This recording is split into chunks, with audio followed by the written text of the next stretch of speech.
Segunda parte del tema factores que intervienen en la exposición fotográfica y debido a que el video anterior había quedado muy pesado, entonces lo fragmenté y esta sería su segunda fase del tema factores.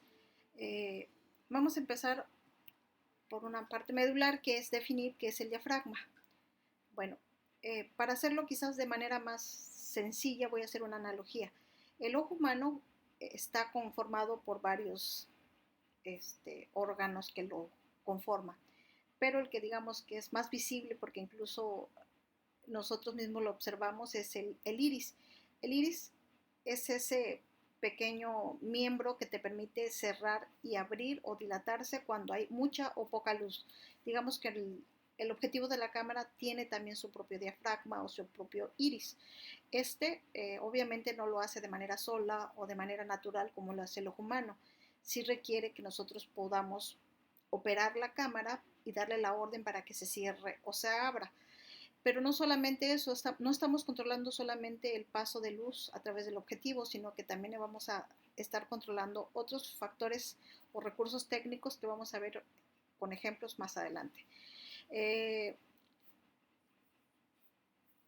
A esa apertura del iris del lente se le conoce precisamente como diafragma y el diafragma va a tener una escala o números F, que así se le conoce precisamente al diafragma, y no es otra cosa más que un salto de un valor a otro, que se le domina paso y va a tener su propia nomenclatura.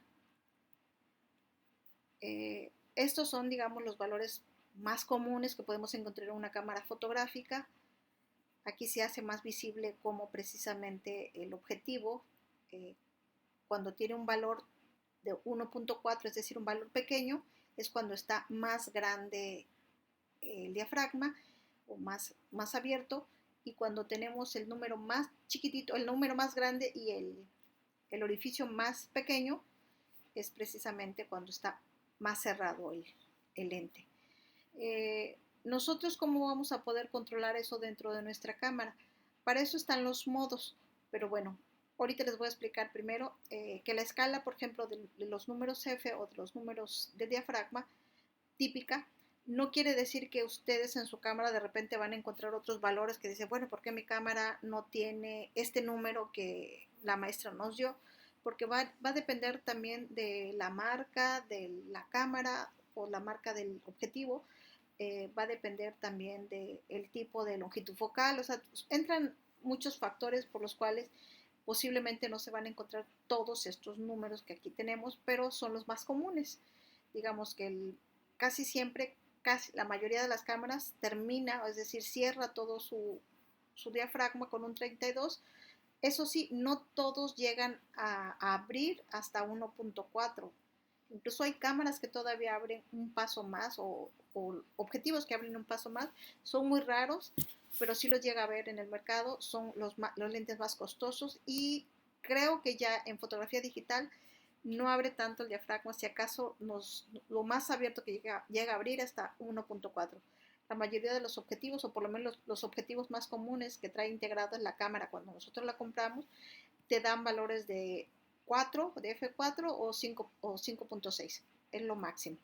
¿Qué quiere decir? Que no tiene la capacidad de abrir tanto. Entonces, ¿cuántos pasos tenemos nada más de apertura? Tenemos 1, 2, 3, 4, 5, 6, 7 pasos nada más. Pero tenemos otros recursos con los cuales controlar la luz, como lo veíamos en el video anterior, que era el tiempo de obturación. ¿Cómo se va a visualizar en nuestra pantalla de nuestra cámara el diafragma? Bueno, como ya les dije, se distingue por la letra F, entonces cuando ustedes vean un número y la letra F, quiere decir que está haciendo alusión directamente al diafragma. Si se dan cuenta, aquí dice 2.8, quiere decir que la cámara está programada con una apertura relativamente grande, es decir, va a pasar mucha luz.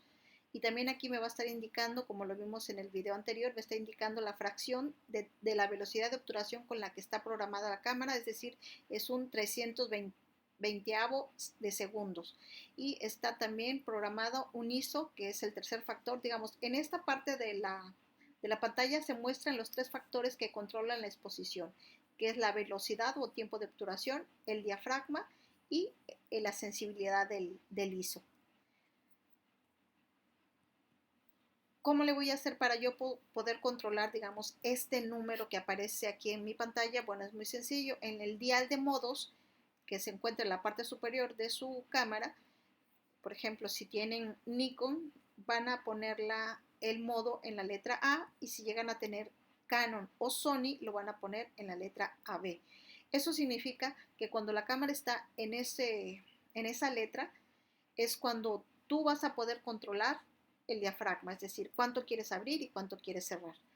Esa es una manera. No quiere decir que no puedas tomar tu foto en modo manual. También cuando tú lo tomas en modo manual, tú puedes controlar perfectamente el diafragma que tú deseas. Pero aquí te estoy dando el modo automatizado. Con este modo quiere decir que tú eliges el diafragma y la cámara en automático te va a elegir el otro factor, que es la velocidad o el tiempo de obturación.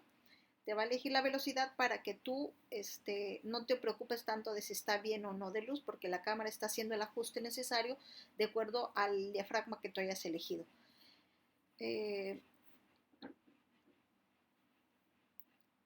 Perdón, aquí hay un error. Aquí debería de decir A, B y A. O sea, no le hagan caso a eso. Tiene que aparecer como aparece en esta parte.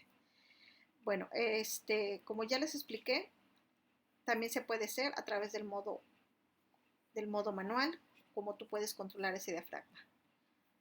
Ahora, vamos a ver, digamos, no solamente me voy a controlar la luz, digamos, esa es su principal misión del diafragma, controlar la cantidad de luz que va a atravesar a través del objetivo.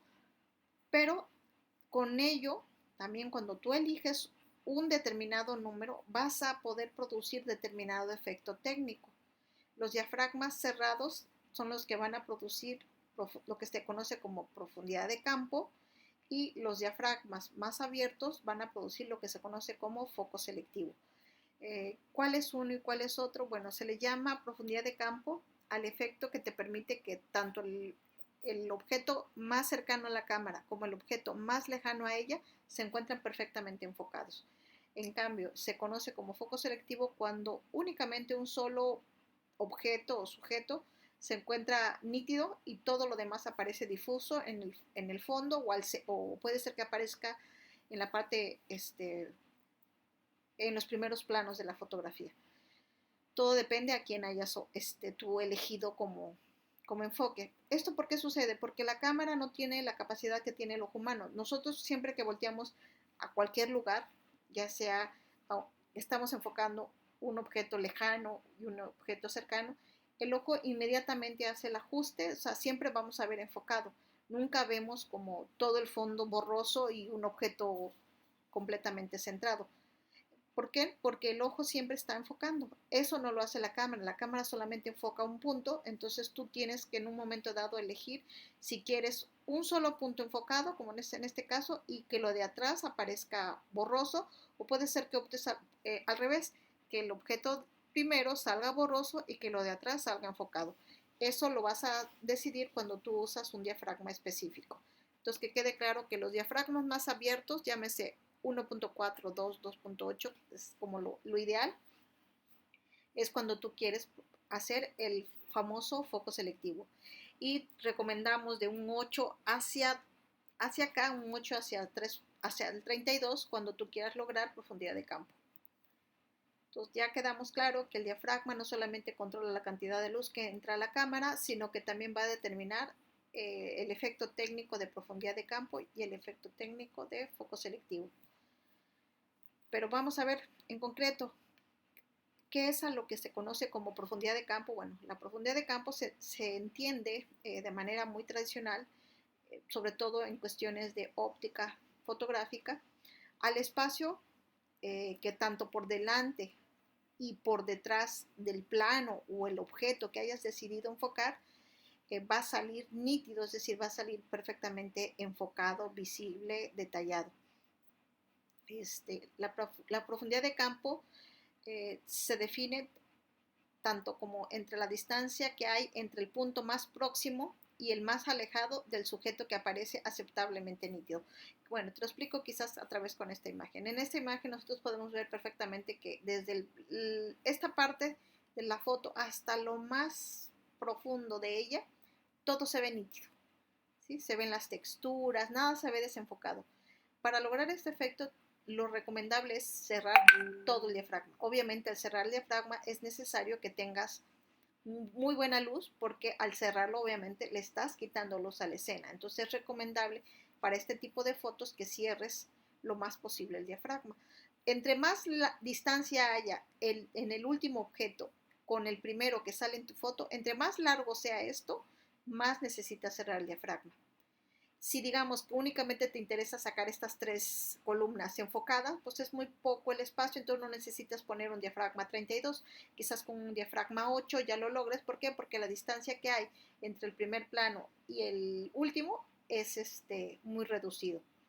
Aquí entra también otro aspecto importante, que es a quién vas a enfocar, si vas a enfocar la primera columna, la segunda, la tercera, la de en medio o la de esta atrás.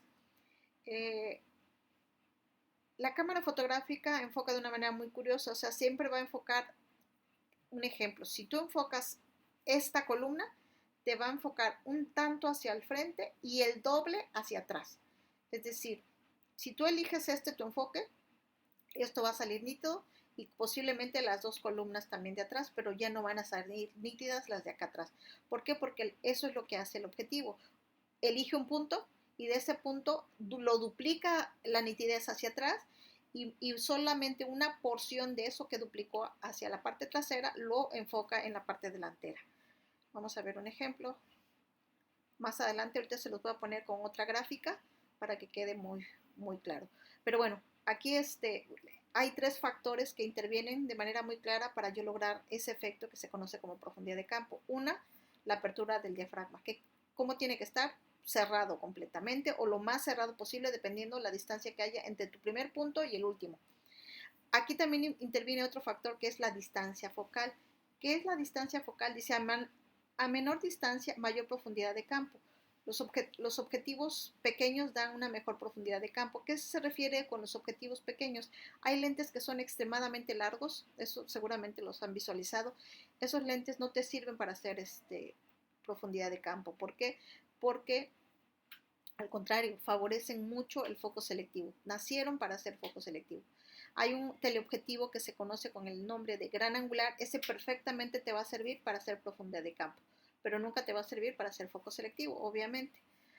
También es importante la distancia a la que se encuentre el objeto. ¿Qué quiere decir? Que entre más alejado esté el objeto que tú estás enfocando o que estás eligiendo como foco, es decir, como el objeto que va a estar enfocado, es más posible que se logre que se enfoque más todos los planos. ¿Sí? Aquí vamos a ver un ejemplo de una imagen. Por ejemplo, aquí están 2. Una foto termina aquí, que es esta, y esta es otra foto. Esta foto fue hecha con un lente gran angular.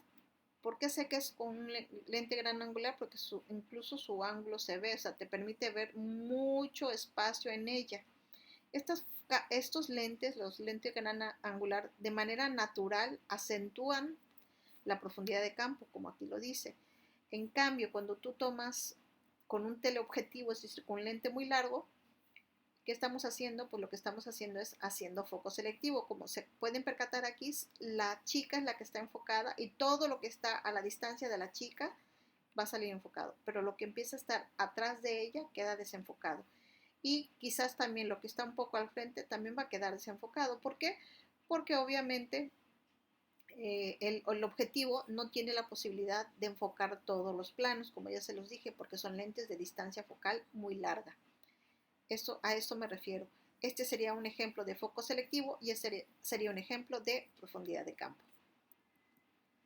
Aquí viene una gráfica que ilustra de mejor manera esto que acabo de decir. Alterando la posición del anillo de apertura o de apertura del diafragma, se puede controlar la profundidad de campo y la nitidez para una mayor expresividad de la foto.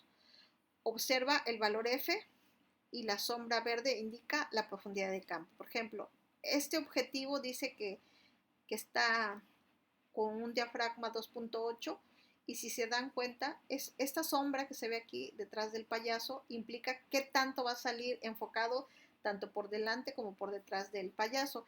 Y si podemos observar, es casi nada, o sea, nada más al frente serán como 2,80 metros y hacia atrás seguramente va a enfocar como 3,50 milímetros cuando mucho. Conforme se va cerrando el diafragma, digamos aquí tenemos un diafragma más cerrado, bueno, entonces ya no solamente estoy enfocando el payaso y un poco hacia adelante de él, sino que el doble lo estoy enfocando hacia atrás. Y cuando tengo todo cerrado por completamente el lente, bueno, entonces voy a sacar enfocado un porcentaje hacia adelante, pero 2 tantos de este mismo porcentaje lo voy a duplicar hacia atrás. Por eso hace rato yo decía que los diafragmas más cerrados son los que nos van a permitir en un momento dado poder definir. En cambio, me produciría el efecto de la chica, es decir, como si ella fuera el payaso, o sea, solo 20 y 30. Solo la persona estaría enfocada y hacia atrás se quedaría todo completamente desenfocado. Ahora, también importa el tamaño del objetivo. Si utilizamos un objetivo gran angular, es decir, con una distancia focal corta que vaya de 18, 22, 28 o 35 milímetros, esto lo podemos ver perfectamente en la parte frontal de tu objetivo. Te puedes dar cuenta de estos números o incluso lo notas en el primer aro. Si es que es zoom, vas a notar una numeración. Si ves que tu lente trae de 18 a 35 milímetros, eso quiere decir que es un zoom que va de gran angular a puro gran angular, ¿sí? Pero si dice que es de 18 a 55, es decir, que va de lente gran angular a un lente lo que se conoce como lente normal. Este sería un lente normal porque es de 35, este es uno de 50 y este es uno de 100. Aparentemente este es más largo, lo que decía yo hace rato, los lentes que son más largos, es decir, que tienen una longitud focal, es decir, este número es más grande, ellos no van a hacer profundidad de campo, van a hacer solo foco selectivo. Si se dan cuenta, aparece muy reducido el enfoque, más que apenas un tantito de sombra hacia adelante queda enfocado. En cambio, cuando el lente se va haciendo más pequeño, se va extendiendo la profundidad de campo. Estos son los lentes ideales para la profundidad de campo, lo que se conoce como lentes gran angulares. Y los hay de 18, 22 y 28 y 35 milímetros. Cuando se utiliza un teleobjetivo con una distancia focal larga, es decir, todos aquellos lentes que van de 70, 80, 90, 100, 200, 300, 400, bueno, la cantidad es impresionante, o sea, hay muchísimos objetivos, o mucha variedad de objetivos con un milimetraje muy, muy, muy amplio. Bueno, esos no te van a servir para hacer este efecto, es decir, que salga enfocado hacia adelante y hacia atrás, sino únicamente vas a poder hacer fotos de profundidad de campo, es decir, solamente un objeto va a quedar enfocado y lo demás va a quedar desenfocado. Les decía hace rato que para lograr la profundidad de campo es importante la distancia en la que está el sujeto. Vamos a poner este ejemplo. Digamos que aquí tengo una persona que se encuentra lejos de mí a un 1.5 metros de distancia de mí. ¿Eso qué quiere decir? Que como está muy cerca de mí, o sea, está solo a 1 metro de distancia de mí, difícilmente voy a poder sacar una profundidad de campo, es decir, solamente la persona va a salir enfocada y todo lo que esté hacia el frente y todo lo que esté hacia atrás va a quedar desenfocado. En cambio, cuando el objeto se empieza a alejar de mí, es decir, ya está más lejos, ya está, en vez de ahora de 1.5 metros, ahora está a 3 metros de distancia de mí, voy a ampliar el rango de enfoque, es decir, voy a todo lo que está hasta 4.5 metros de distancia de mí también va a quedar nítido y va a salir un poco nítido un tanto hacia el frente. Y cuando de plano tengo a la persona a 4.5 metros de distancia con relación al fotógrafo, se va a ampliar más la posibilidad de sacar más elementos enfocados. Entonces, como conclusión, para lograr una profundidad de campo interviene que se abra o se cierre el diafragma. Ya dijimos, abiertos, foco selectivo, cerrados, profundidad de campo, como se ve aquí. Cuando un lente es muy largo, foco selectivo. Cuando los lentes son pequeños, es decir, de milimetraje corto, se obtiene profundidad de campo. Y ya por último, cuando el objeto está más cerca de mí, se produce foco selectivo, y cuando el objeto está más lejos de mí, también se produce profundidad de campo. ¿Sí? Son 3 factores que van a intervenir para lograr ese efecto técnico que les acabo de enseñar. Ahorita viene un ejemplo, este es uno de profundidad de campo, es decir, perfectamente se encuentra enfocado estas dunas de arena desde la parte más cercana del fotógrafo hasta la parte más lejana, está completamente enfocado, todo se ve nítido. Aquí hay otro ejemplo de profundidad de campo en donde esta parte del lago se ve el reflejo de la nube y se ve perfectamente enfocado, y acá atrás todos los pinos, los cerros, las nubes, todo, absolutamente todo queda nítido. Eso es resultado de que se tomó con un diafragma muy cerrado. Esta panorámica no es tan lejana como la anterior, pero sí hay muchos niveles o muchas distancias, digamos, están unos elementos más cercanos aquí del fotógrafo, pero hay unas partes hasta acá atrás, que son las más lejanas, pero todo se nota nítido, no se nota tan desenfocado.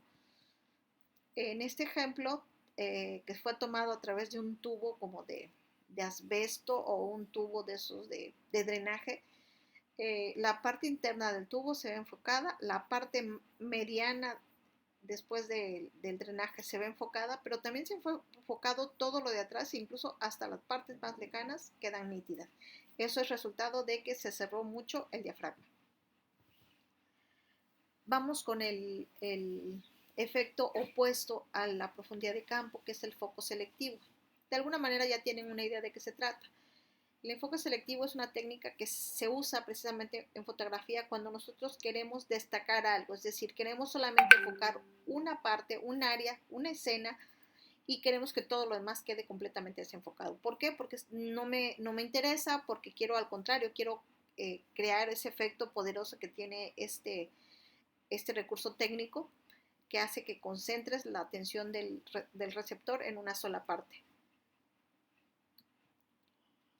Al igual que la profundidad de campo, van a intervenir 3 factores para que se logre el foco selectivo, que es obviamente lo mismo, nada más que ahora a la inversa.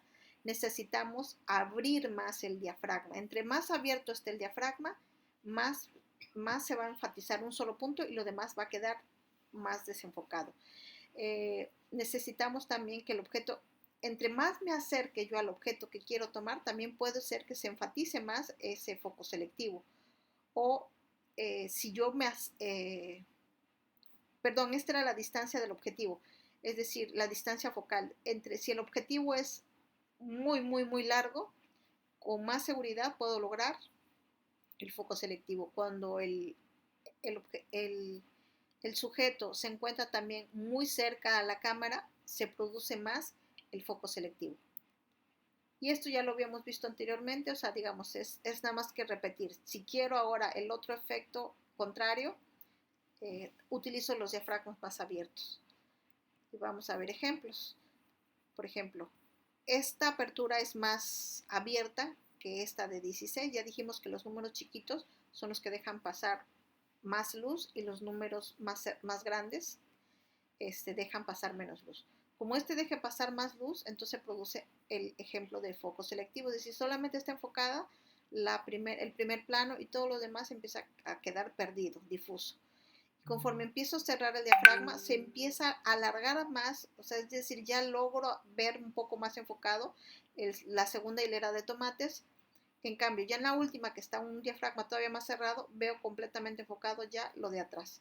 Entonces, esto es un ejemplo de cómo hay una relación entre la apertura del diafragma y los efectos técnicos que se llaman profundidad de campo o foco selectivo. Y esto es prácticamente repetir las mismas imágenes, o sea, con un lente muy largo, foco selectivo. Y este es un ejemplo. Yo creo que ambos se ven padres y no podemos decir que uno es más estético, más artístico. Todo depende también de la intención que tú tengas fotográfica. En ocasiones se ve padre que todo se vea desenfocado atrás, es decir, crea como un efecto como pinceladas y obliga al receptor a prestar más atención a una sola parte, es decir, a un solo detalle. Y bueno, y también, como ya lo dijimos, dependiendo de la distancia, es como vamos a obtener el foco selectivo. Si está más cercano a nosotros el objeto, va a quedar más desenfocado lo de atrás. Entonces aquí es recomendable que te acerques mucho al objeto. Claro, si no lo quieres sacar completo, pues y quieres sacar nada más la cara, te acercas solo a una parte de la cara y va a quedar muy desenfocado todo lo de atrás. Este es un ejemplo de foco selectivo. Solo una parte está enfocada, si te das cuenta, como que los elementos que se encuentran en esta distancia y los que están más traseros empiezan a quedar perdidos.